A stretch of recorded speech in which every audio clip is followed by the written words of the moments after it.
Welcome to our first owner's newsletter of 2024. I hope you all had a wonderful holiday season and are off to a great start in 2024. We've started the new year with extremely low temperatures, the kind that keep property managers up at night in fear of broken pipes or furnace problems. I am happy to report that we made it through the recent cold snap with only a few issues. Our annual furnace inspections and servicing really help us avoid those emergency service calls with this extreme cold temperature. With emergency HVAC vendor fees starting at about $150 an hour, the $89 our clients pay for this prevention furnace maintenance is well spent. One of our older properties had a pipe break due to a lack of insulation on an exterior wall. The homeowner's landlord policy covered the damages and repair from the leak, but the tenant had to be moved into a hotel and some of their belongings were damaged and needed to be replaced. Because we require our tenants to have renter's insurance, the hotel stay and personal property replacement costs were covered by the renter's insurance, not the landlord. We haven't seen a lot of tenants needing to use their renter's insurance policy since the Waldo Canyon and Black Forest fires.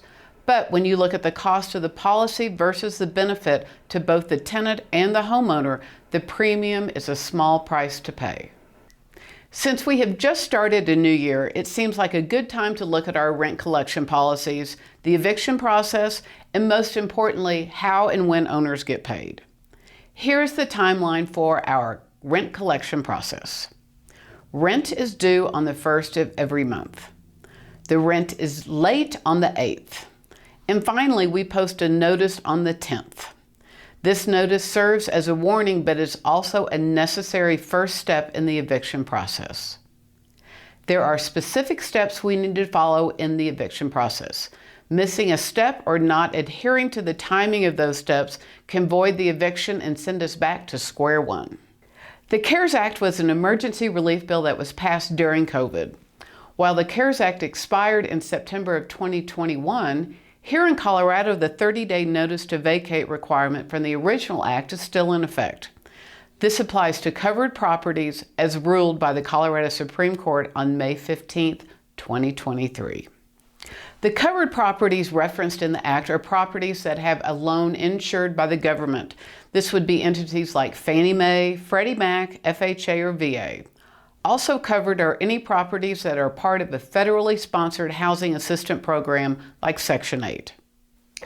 If the property meets these requirements, we post a 30-day notice as opposed to a 10-day notice.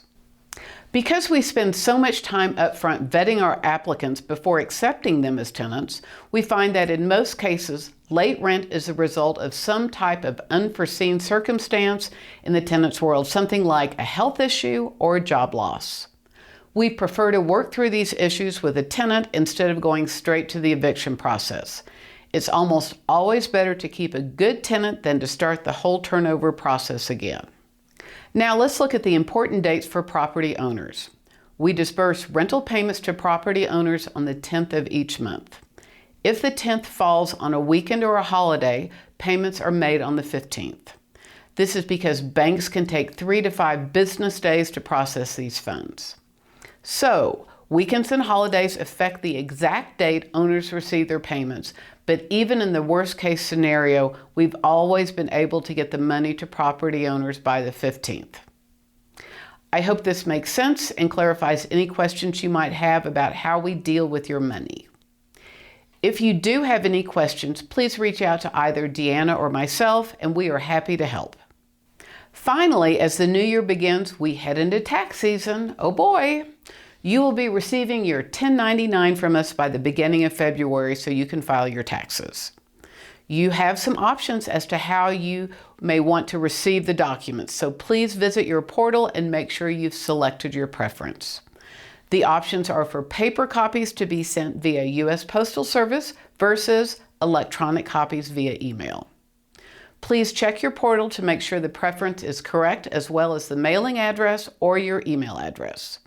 So that's it for this newsletter. I hope you're enjoying these. If you know somebody you might be interested in this information, please share the email. We will see you next month with more valuable information, and until then, take care.